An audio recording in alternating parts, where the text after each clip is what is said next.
기사님 나가면 할까요? 사랑하는 여러분, 우리 로마서 말씀을 함께 살펴보고 있는데요. 오늘 5장부터는 지금까지 1장부터 4장까지 다뤄왔던 내용과 좀 달라지는 내용들입니다. 1장부터 4장까지 우리가 계속 살펴보았는데 어떤 내용이었습니까? 쉽게 말하면 이런 것이거든요.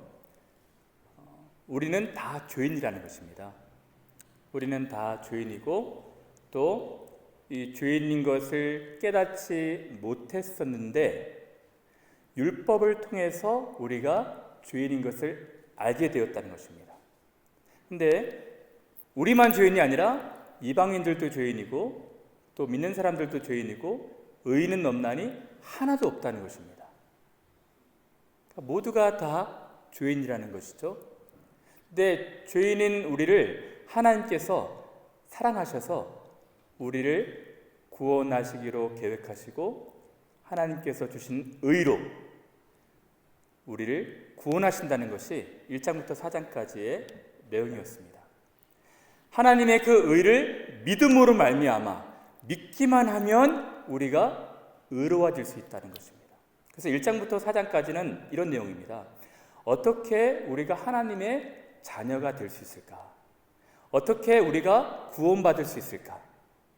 우리는 다 죄인인데 하나님께서 우리를 일방적으로 사랑하신 그 큰 사랑을 인하여 믿음으로 말미암아 우리가 법적으로 무죄 선언을 받을 뿐만 아니라 의롭게 여김을 받는다는 것이었어요. 이것이 뜬금없이 나온 이야기가 아니라 구약 성경의 아브라함도 이 믿음으로 말미암아 의롭게 되었다는 것입니다. 이것이 1장부터 4장까지의 내용이거든요. 그러면 5장부터 8장까지는 분위기가 확 달라져요. 5장부터 8장까지 내용은 무엇일까요? 이것입니다. 1장부터 4장까지는 어떻게 하면 우리가 하나님의 자녀가 될 수 있을까? 어떻게 하면 우리가 구원을 받을 수 있을까? 였는데 5장부터는 하나님의 자녀가 된 사람은 이러한 특징이 주어질 것이고 하나님의 자녀가 된 사람은 하나님의 자녀로서 살아가야 한다는 것입니다. 구원받은 사람은 이제 구원받은 자의 삶이 필요하다는 것입니다. 그것이 5장부터 8장까지의 내용이에요. 제가 잠깐 숲을 그리면서 5장부터 8장까지 내용을 간략하게 요약하자면 5장은 이것입니다. 믿음으로 구원받은 사람, 법적으로 의롭게 된 사람은 하나님과 더불어 화평을 누리라는 것입니다. 그리고 화평을 누릴 뿐만 아니라 하나님의 영광을 바라고 즐거워하고 환난 중에도 기뻐하고 즐거워하라 할 수가 있다는 것입니다. 그리고 6장에는 우리가 다시는 죄의 종으로 우리를 들이지 말라는 것입니다.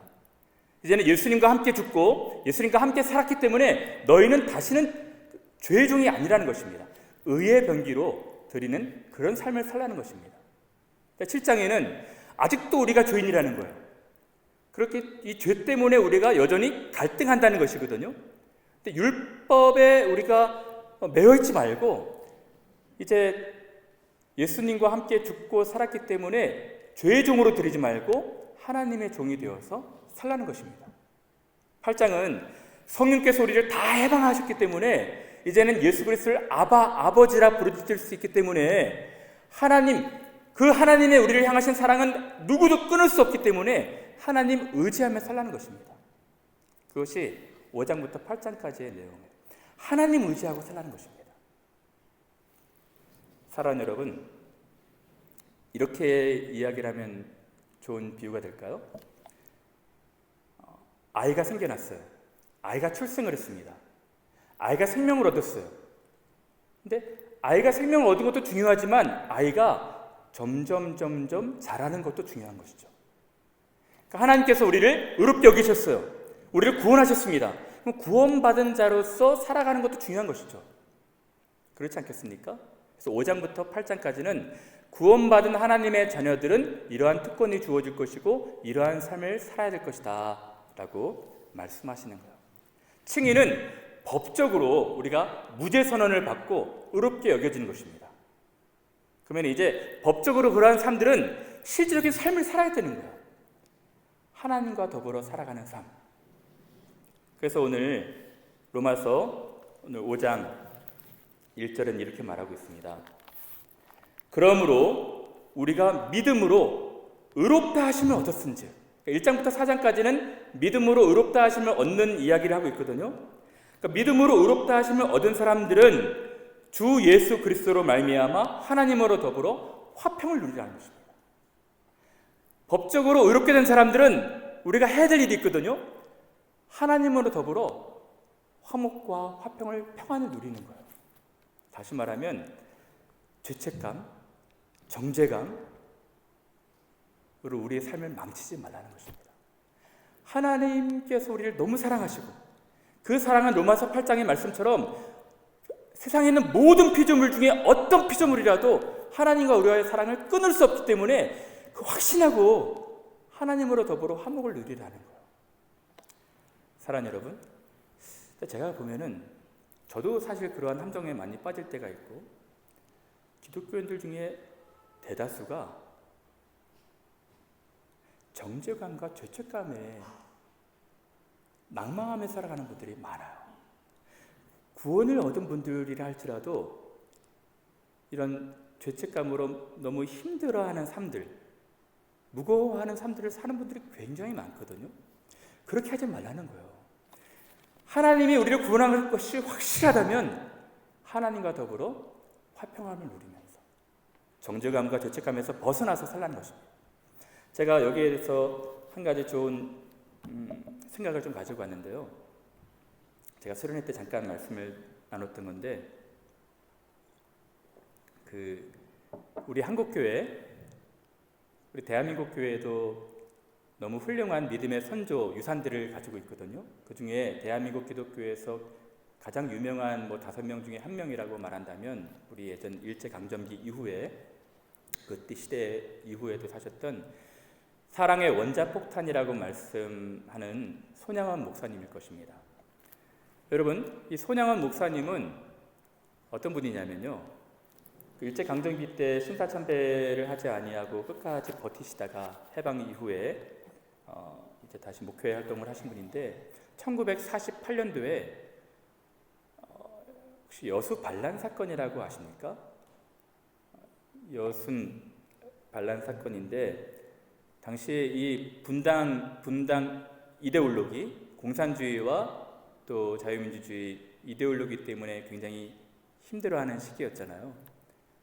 근데 이 지역에 반란이 일어났는데, 반란군 중에 고등학생들 한 무리가 공산주의에 매몰된 분들인데, 이분들이 이 목사님 두 아들 동인이 동신이 얘네들을 잡았대요. 잡아서 친미주의자 그리고 예수쟁이라는 이유로 공개 처형을 했답니다. 나무 기둥 뒤에 아이를 붙잡아 놓고 세워서 그 중에 어떤 학생이 총살을 했대요. 근데 나중에 시간이 지나서 이 반란이 진압된 뒤에 이 학생, 그 중에 주동했던, 총살을 했던 이 학생이 체포를 당했답니다. 이 학생의 이름은 안재선. 그래서 이 법적으로 이 학생이 이제 사형언도를, 재판에서 사형언도를 받고 사형장으로 가는 그 도중에 두 아들, 동인이 동신이의 아버지가 되었던 손양원 목사님이 그렇게 탄원서를 쓰고 간곡하게 얘기해서 이 아이를 사형장 예술로 사라지지 않고 자기 아들 삼았답니다. 그래서 원래 안재선이라는 친구였는데 손재선이라는 친구가 된 거예요. 이 아이를 죽이면 내 두 아들의 죽음이 헛될 것입니다. 그래서 제가 잘 키우겠습니다. 그래서 입양을 해가지고 자기 아이로 삼았다는 것입니다. 사실 이게 가능한 이야기일까요? 그리고 그 목사님은 경상도 출신인데 전라도 여수에 들어가셔서 나환자촌에서 평생을 봉사하시다가 돌아가셨대요. 저는 근데 이 손재선이라는 사람이 나중에 신학교 가서 목사가 된 것으로만 알았었거든요. 근데 최근에 제가 글들을 보면서 깜짝 놀라는 발견을 했어요.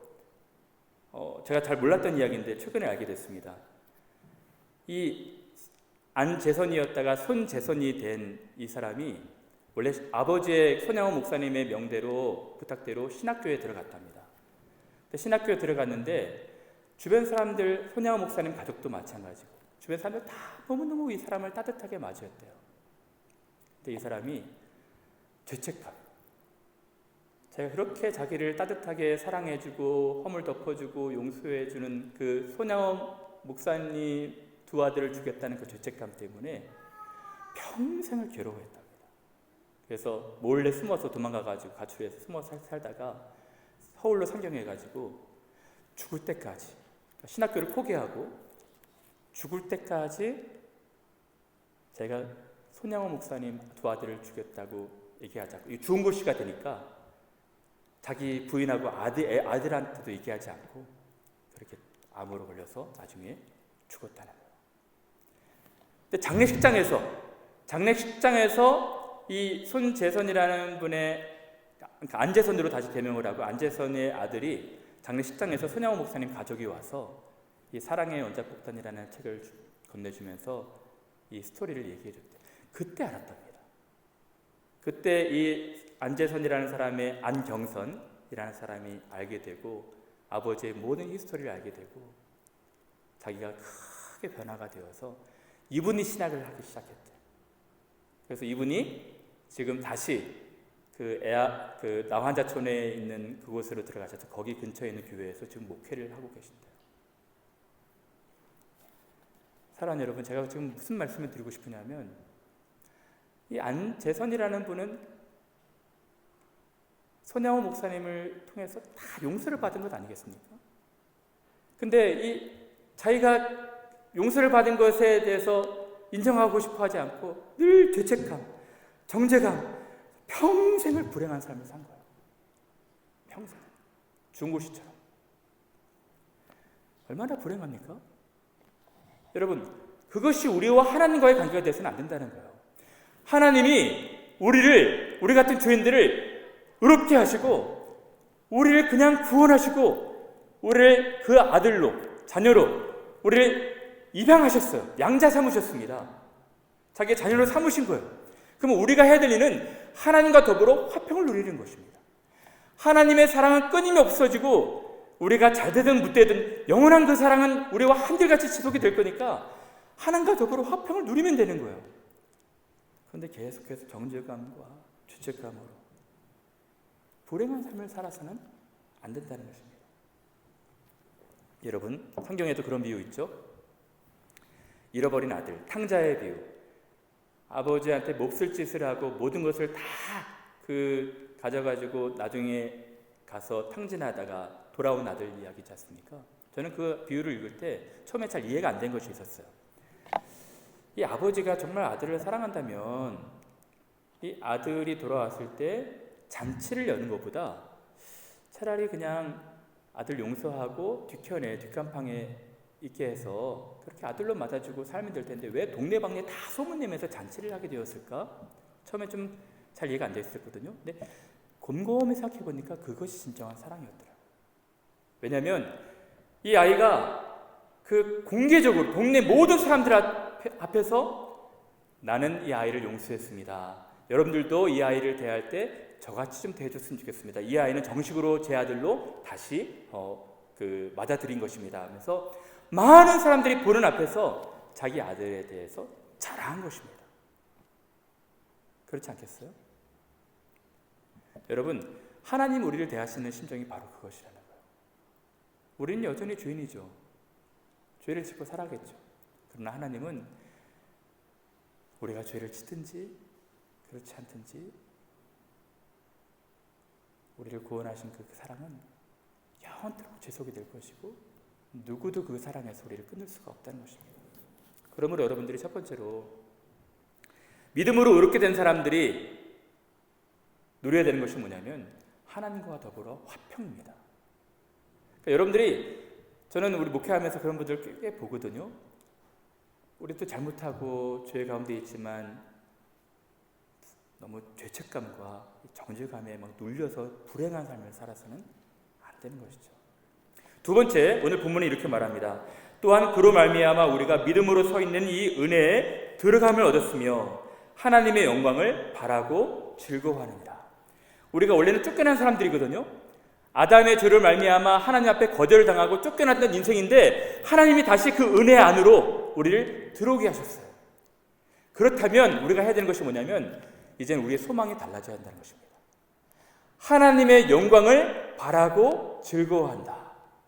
여러분, 우리는 이제 우리가 즐거워해야 될, 우리가 소망해야 될 대상도 그 가치도 달라지는 사람들입니다. 하나님의 영광을 바라고 즐거워하는 것입니다.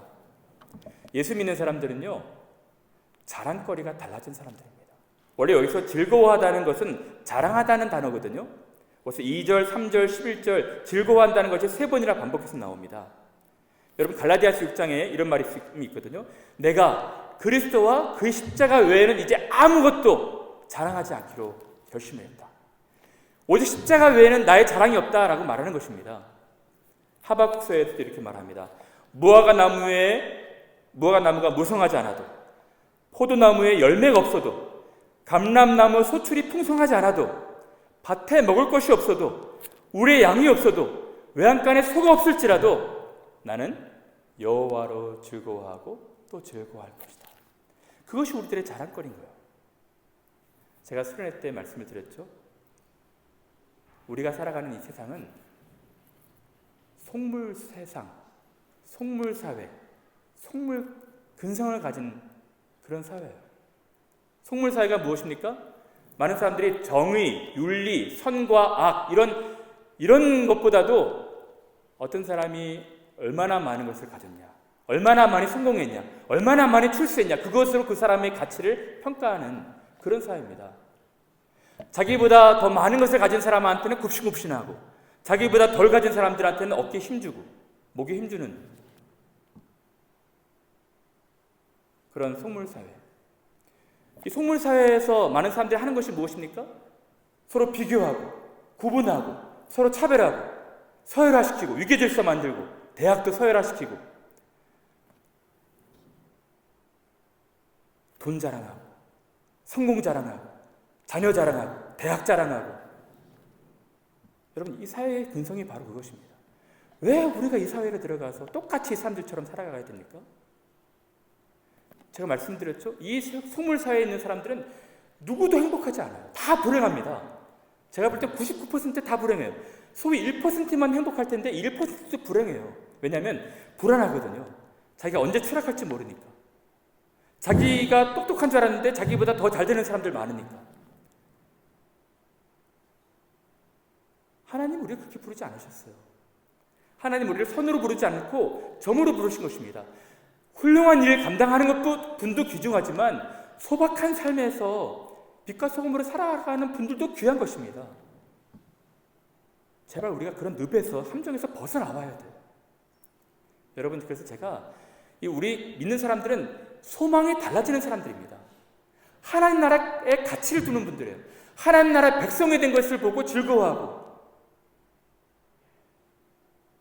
하나님의 통치가 전 영역에 미칠 수 있도록 또 바라고 소망하고 그 가치에 헌신하는 사람들이 바로 믿는 사람들인 것이죠. 사랑하는 여러분, 저는 우리 캠브리지 하는 교회를 목회하면서 참 훌륭한 분들을 많이 만나요. 정말 고개 숙여지는 분들을 많이 만나거든요. 그 중에 제가 한 명을 좀 소개할까 합니다. 몇 년 전에 우리와 함께 지냈던 자매인데, 이 자매는 중고등학교 때 북한에 대한 마음이 간절했던 거예요. 북한 사람들만 생각하면 막 눈물이 나고 애틋한 마음이 든대요. 그래서 자기가 북한을 위해서 할 수 있는 일이 뭔가 생각해 보니까 이 북한의 토지 정책, 토지 폴리시가 너무너무 지금 잘못되어서 중국이 너무 착취를 한다는 거예요. 헐값으로. 그래서 자기가 공부를 열심히 해서 북한 토지 정책을 입안하고 세우는, 통일이 되면 그런 사람이 되고 싶다 해서 꿈을 가진 사람입니다. 그래서 이 친구가 참 공부를 참 잘하는 것 같아요. 그래서 그냥 떡하니 공부를 했는데 중국 칭하대 법대로 들어갔습니다. 제가 다른 분들한테 얘기 들어보니까 청와대 들어가면은 굉장히 자존심 쩔어야 되는 그런 대학이라 하더라고요. 북경대랑 청와대 법대를 들어갔어요.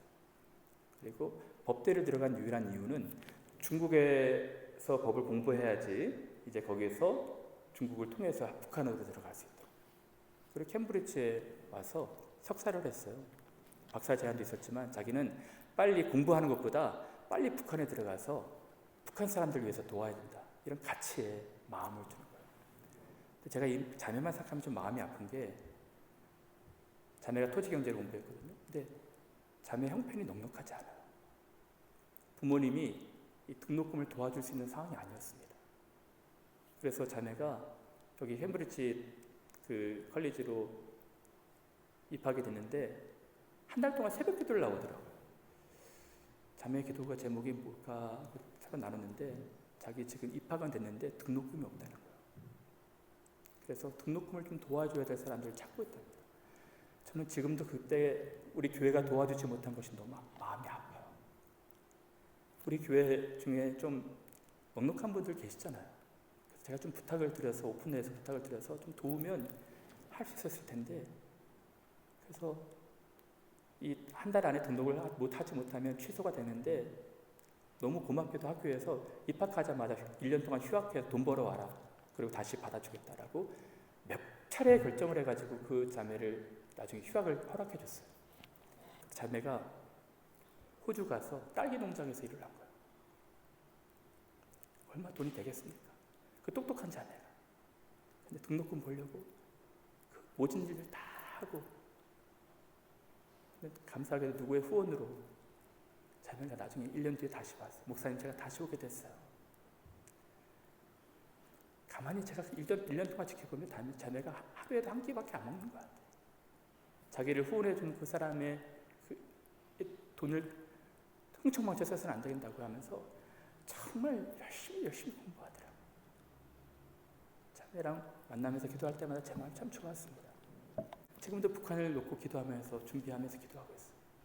자매는 자매의 삶의 성공과 출세 전혀 바라지도 않습니다.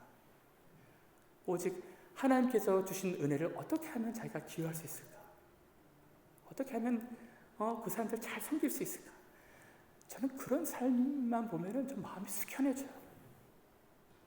우리 같은 속물 같은 사람들 좀 부끄러워집니다. 저는 우리 교회 분들이 좀 이제 그런 친구들이 있으면 도와주는 마음으로 또 기도로 도와주는 그런 분들이 되셨으면 좋겠어요. 우리 캠브리지에서 그런 훌륭한 분들이 좀 많이 나왔으면 좋겠습니다. 하나님 나라의 가치를 두고 이 세상과 좀 다르게 살아가는, 하나님의 영광을 바라고 즐거워하는, 하나님 나라 백성 된 것을 너무 감격하면서 하나님 나라에 헌신하는 그런 분들이 좀 많았으면 좋겠어요.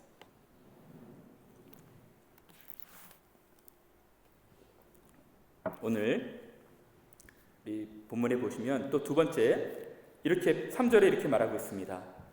다만 이뿐 아니라 우리가 환난 중에도 즐거워하나니 이는 환난은 인내를, 인내는 연단을, 연단은 소망을 이루는 줄 아미로다.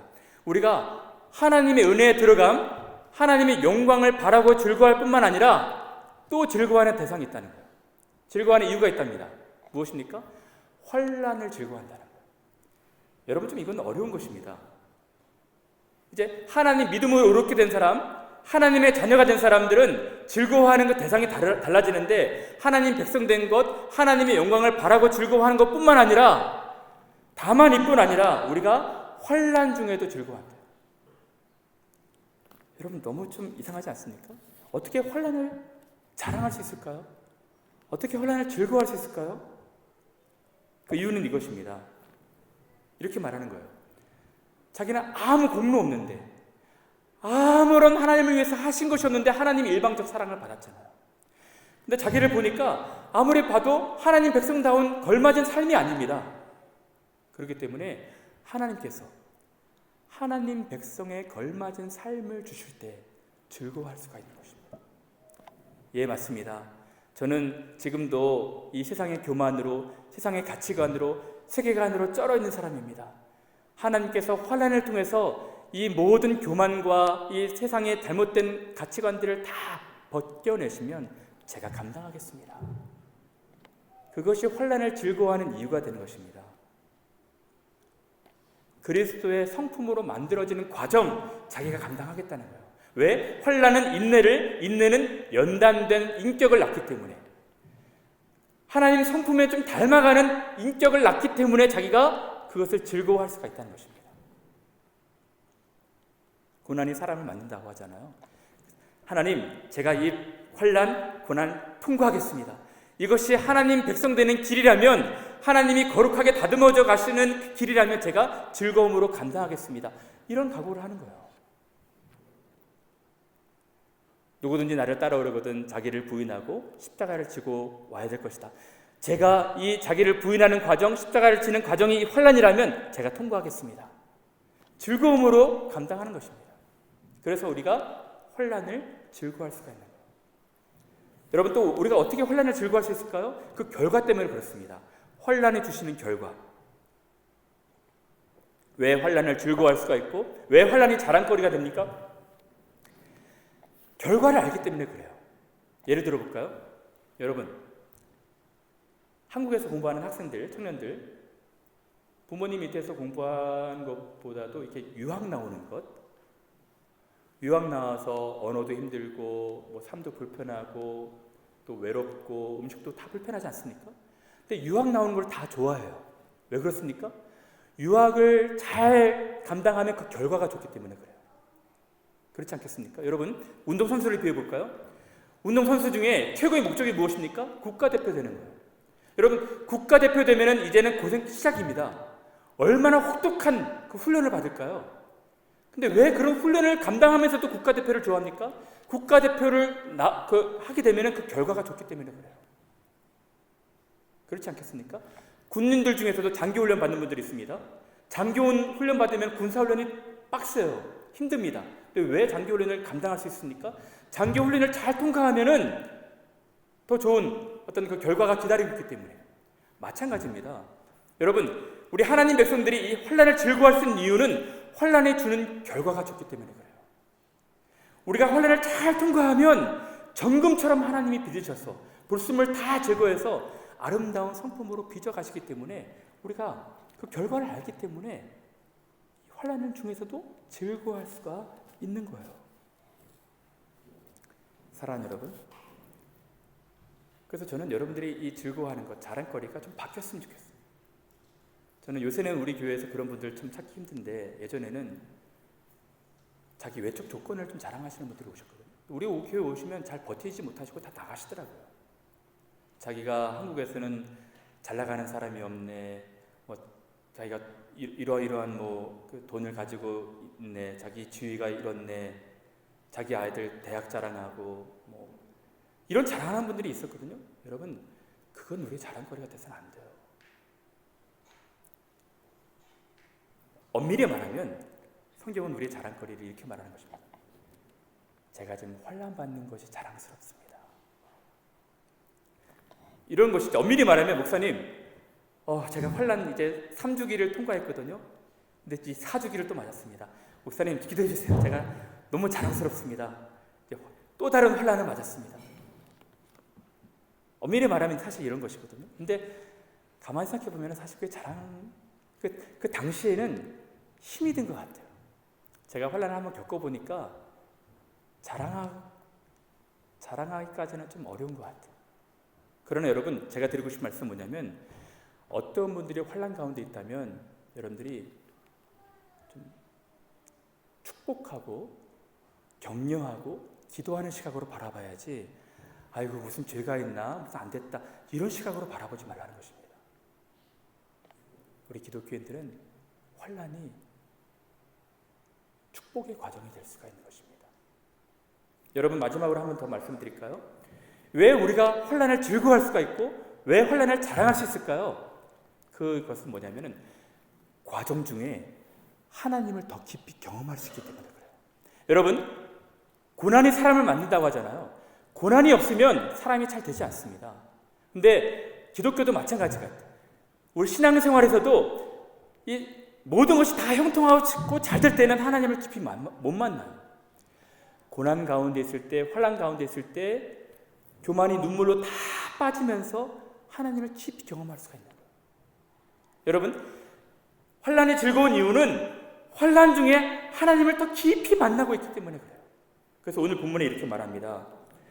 5절에 소망이 부끄럽게 아니하면 우리에게 주신 성령으로 말미암아 하나님의 사랑이 우리 마음에 부은 바 됨이니. 고난 가운데 성령께서 우리와 함께 계시면서 하나님의 사랑, 우리를 지지해 주시고 격려해 주시는 그 사랑을 마음속에 막 부으신다는 거예요. 그러므로 환난이 두렵지 않은 것입니다. 환난을 즐거워할 수가 있는 거예요. 여러분, 제가 욥기서를 잠깐 다시 말씀을 드려야 될 것 같아요. 짧게 말씀을 드리면, 여러분, 욥기서가 욥의 고난이 우리에게 주시는 교훈이 무엇입니까? 짧고 간결하게 정확하게 말씀을 드리면 딱 두 가지입니다. 하나는 하나님 왜 믿는가 이것입니다. 우리가 왜 하나님 믿느냐? 여러분, 왜 우리가 하나님 믿습니까? 많은 분들이 이렇게 얘기를 해요. 하나님 믿으면 우리가 좀 평안을 얻을 수 있을 것 같아서, 하나님 믿으면 우리가 이 흔들리고 각박한 사회에서 의지할 대상이 있을 것 같아서, 하나님 믿으면 우리를 축복해 주시기 때문에, 불면증도 사라지고 복도 주시고 또 여러 가지 은혜를 주시기 때문에. 천만입니다. 하나님 믿는 그 이유 그것이 아닙니다. 그것은 사실 사단의 속삭임이에요. 사단이 뭐라 말합니까? 하나님 찾아가요.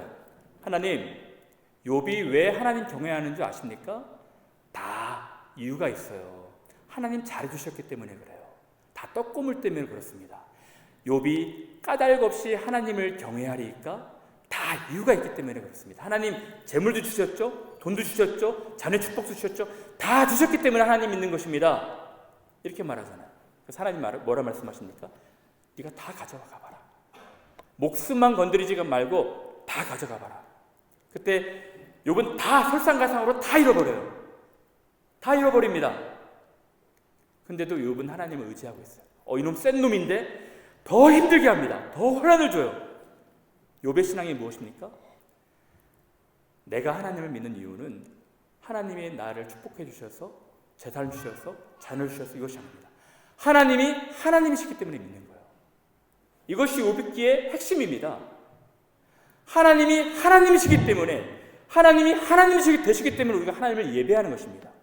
그러니까 우리의 축복과 하나님과는 별개예요. 분리시켜야 됩니다. 많은 분들이 착각하고 있어요. 우리 캠브리지에 나오면은 사람들이 다 미래가 불안하니까 하나님을 의지하는 그런 설교를 들어야 됩니다. 그래야지 우리가 위로를 받아야 됩니다. 천만에요. 저는 그렇게 설교하고 싶지 않습니다. 하나님 우리를 궁지로 몰아넣으시든지, 하나님 우리를 축복 가운데 두시든지, 하나님은 하나님으로 예배받으셔야 되는 분이십니다. 이것이 욥기서에서 말하고 있는 거예요. 38장에서 42장까지. 욥은 고난의 이유를 알고 싶어 했거든요. 하나님이 끝까지 고난의 이유를 말씀하지 않으셔요. 하나님 뭘 말씀하십니까? 욥아, 내가 누군지 아냐? 너 땅의 기초, 땅을 창조할 때 너 있었니? 바다 물 밑에 그 근원을 네가 아니? 또 이 바다와 육지의 경계선을 내가 지을 때, 그을 때 네가 있었니? 너 나이가 몇 개인데 그것도 모르니? 나는 온 우주를 관할하는 하나님이다 라고 말씀하신 거예요. 그러면 여러분, 욥기서가 말씀하시는 핵심은 뭐냐면, 우리가 왜 하나님을 믿는가? 하나님은 하나님이시기 때문에 믿는 거예요. 두 번째, 욥기서가 말하는 그 주제가 무엇입니까? 교훈이 무엇입니까? 왜 우리가 고난을 받는가? 고난을 받는 이유는 두 가지가 있습니다. 첫 번째는 이 사람의 신앙이 진짜인지 아닌지를 확인하는 거예요. 리트머스 시험지로 산성인지 알칼리성인지를 확인하면 딱 구분이 되듯이 고난을 통해서 그 사람의 진짜와 가짜가 판명되는 것입니다. 반짝이는 것이 다 금이 아니듯이 우리가 예배 형식을 가진다고 해서 다 우리가 크리스찬들이 아닌 거예요. 고난, 깊은 혼란을 통과하게 되면은 이제 분명해지는 것입니다. 왜 또 하나님께서 우리를 고난을 주십니까? 두 번째가 더 깊은 주제예요. 뭐냐면, 혼란을 통해서, 고난을 통해서 하나님을 경험할 수 있기 때문에 그래요. 욥이 뭐라 말합니까? 욥은 너무너무 힘들었어요. 근데 이 세 친구는 인과응보라고 해서 뭐 다른 얘기하지, 자기는 너무너무 힘들었거든요. 근데 욥기 38장에 하나님께서 다가오셔서, 미풍 가운데 다가오셔서, 욥아 힘들었지, 너무 고생 많았다, 욥아 잘 참았다, 견뎠다, 이렇게 말씀하실 줄 알았거든요. 이렇게 말씀하지 않으셔요. 38장에 보면 폭풍 가운데 하나님이 무섭게 나타나십니다. 아까 말씀드렸던 것처럼, 욥아 너 일로 와봐라, 너 내 앞에 서봐라, 너 내가 지금 땅에 기초를 놓을 때, 바다 물 밑에 근원을 만들 때, 이 세상을 만들 때, 이 모든 것들을 창조할 때 너 그때 있었니? 너 지금 하늘에 나는 새에 내가 먹이를 주고, 이 바다의 물고기들한테 다 먹이를 주고, 사막에도 들풀에도 내가 너무너무 사랑을 내리고 있는데 너 그거 아니? 하나님은 호되게 질책하셔요. 근데 욥의 반응이 무엇입니까? 왜 고난을 받는지 이유에 대해서 한 말씀도 안 하셨는데 하나님이 계속해서 2번이나 나타나셔서 말씀하실 때 욥은 큰 기쁨 가운데 있습니다. 욥은 이렇게 고백합니다. 하나님, 제가 귀로만 들었던 하나님 이제 만났습니다. 제가 귀로만 듣던 하나님 이제 눈으로 배웠습니다. 하나님, 저는 이불을 가려울 뿐입니다. 욥은 고난을 통해서, 환난을 통해서 왜 고난받는지 이유를 한 번도 듣지도 못했지만 하나님을 경험하게 된 거예요. 물론 나중에 하나님께서 축복을, 은혜를 베풀어 줬지만 고난의 유익이 무엇이냐면 고난을 통해서 진짜 하나님을 만날 수가 있는 것입니다. 사랑하는 여러분, 그러므로 여러분들이 환난 가운데서도 자랑이 힘드시겠지만 여러분 난마하거나 좌절해서는 안 돼요. 왜? 하나님이 여러분들을 사랑하시고 여러분들을 빚어가시기 때문에, 또 고난 가운데서 하나님을 깊이 만날 수 있기 때문에 고난은 변장된 축복이 될 수 있는 것입니다. 사랑하는 여러분, 이제 말씀을 마칠까 합니다. 저는 여러분들이 정말 성령께서 환난 가운데서도 형통할 때에도 우리와 동행하신다는 것 잊지 않으셨으면 좋겠어요. 한 분을 소개하고 마칠까요? 여러분 아시는 분들 계실 텐데 이어령 전 장관입니다. 이어령 씨는 소위 우리가 세상 사람들의 기준으로 말씀하면 성공한 사람이었습니다. 사회적 기준으로 보면. 이분은 서울대 물리대를 나오시고요. 30대 초반에 이대 교수로 임용이 됩니다. 그리고 문화부 장관을 역임을 하죠. 그리고 문필가로서, 문화평론가로서 책을 내시기만 하면 베스트셀러, 어떤 분들은 이 시대 최고의 지성인이라고, 한국 500년 역사에서 최고의 지성인, 또 창의적인 인물이라고 평가하시는 분들도 있으셨어요. 근데 어떤 분이 이분을 인터뷰를 했답니다. 그래서 한 가지 질문을 했다는 거예요. 선생님은 소위 세상에서 성공한 분 같으신데 선생님의 삶을 평가할 때 성공한 일생을 사셨다고 생각하십니까? 이분의 답이 충격적이었다는 거예요. 이분이 이렇게 말했답니다. 저는 실패한 인생을 살았습니다. 남들이 기준으로 볼 때 소위 저는 성공한 사람이라고 사람들이 치부할 수 있었지만 저는 정말 돌아봐도 후회가 막심한 실패자였습니다. 선생님, 왜 좀 이상한데요? 선생님은 정말 성공한 사람 아닙니까? 선생님이 왜 실패자라고 생각하십니까? 제가 실패자인 이유는 제게 동행자가 없었기 때문입니다. 저는 친구가 없습니다. 혼자서 앞만 바라보면서 그림자도 바라보지 않고 혼자서만 제 예상을 달려왔습니다. 더러는 동행자가 있다고 생각될 때도 있었습니다. 알고 보니까 다 경쟁자였습니다. 저는 주변 사람들 다 경쟁자로 생각하고 제게는 친구가 없었기 때문에 실패한 인생입니다. 선생님의 가족분들이 들으시면 좀 섭섭하시겠는데요? 라고 질문했답니다. 이렇게 이분이 말씀하셨답니다. 어떤 면에서는 저는 가족관계에도 실패한 인생입니다. 저는 24시간 제 책에, 제 글에 몰입을 해서 그 흔한 아내와 영화관도 가지 못했고 아이들과 야구장에도 가보지 못했습니다. 저는 가족관계도 실패한 인생입니다. 선생님, 그러면 선생님께서 선생님의 삶에 동행자가 없다고 하시는데 동행자가 없는 이유를 뭐라고 생각하십니까? 네, 이분이 그렇게 말했답니다.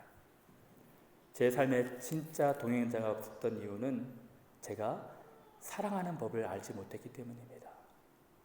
저는 사랑을 주지도 않았기 때문에 사랑을 받을 수도 없었습니다. 물론 때때로 제가 자식같이 여기는 사람들이 있었고 그 사람에게 많은 은혜를 베풀었다고 생각합니다. 근데 그때마다 그 사람들은 저를 배신했습니다. 이제는 사람들 만나는 것이 덜컥 두렵고 겁이 납니다. 어떻게 보면 저는 사랑을 한 번도 베풀지 못했던 것 같습니다. 제가 진정으로 자식처럼 생각했던 사람들에게 사랑을 베풀었다면 그 사람이 배신을 했을지라도 저는 그 사람들을 용서할 수 있었을 것입니다. 그리고 저를 배신하고 다 떠날지라도 저는 그들을 사랑했다는 것으로만 만족했을 것입니다. 그러나 저는 한 번도 제 인생에서 사랑해보지 못했던 것 같습니다. 그래서 마지막으로 그 인터뷰어가 선생님, 그럼 선생님은 행복한 인생으로 사셨던 것 같습니까? 불행히도 저는 행복한 인생도 살지 못했습니다. 저와 같은 삶을 살지 않으시길 바랍니다 라고 얘기하시더라고요. 근데 이 인터뷰를 할 당시만 해도 한 10여 년 전입니다. 그 후에 찾아보니까 이분이 예수님을 깊이 만났어요. 예수님을 깊이 만나고 이렇게 말씀하셨습니다. 예수님은 참 행복한 사람 같습니다. 왜냐하면 그 주변에 동행자가 많았기 때문입니다. 왜요?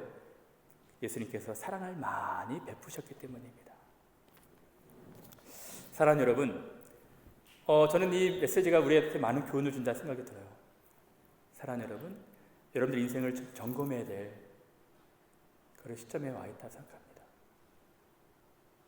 사랑하는 여러분, 너무 감사한 것은 로마서 5장의 오늘 본문의 기초에 보면 하나님이 영원토록 우리의 동행자가 되어주신다는 것입니다. 성령님께서 우리 마음에 계셔서 하나님의 사랑을 우리 마음에 부으시고 우리를 떠나지 않으신다는 것입니다.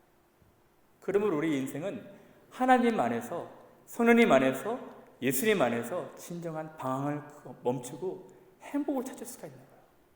그리고 우리도 그러한 사랑하는 삶을 살 수 있는 것입니다. 사랑하는 여러분, 이 사랑 안에 들어와 보십시오. 이 사랑 안에 들어와 보시면 하나님의 영광을 바라고 즐거워할 뿐만 아니라 우리가 어렵고 힘들 때에도 즐거워할 수가 있는 거예요. 환난도 그렇게 두렵지가 않습니다. 사랑하는 여러분, 그래서 여러분들이 평생 여러분들과 함께 동행해 주시는 그 하나님 만나셨으면 좋겠어요. 여러분 안에서 하나님의 사랑을 막 부어주시고 있는 그 하나님과 동행했으면 좋겠어요. 사랑하는 여러분, 그러한 인생의 정말 진정한 성공자로 행복한 사람으로 살아가시는 인생 되시기를 간절히 바랍니다.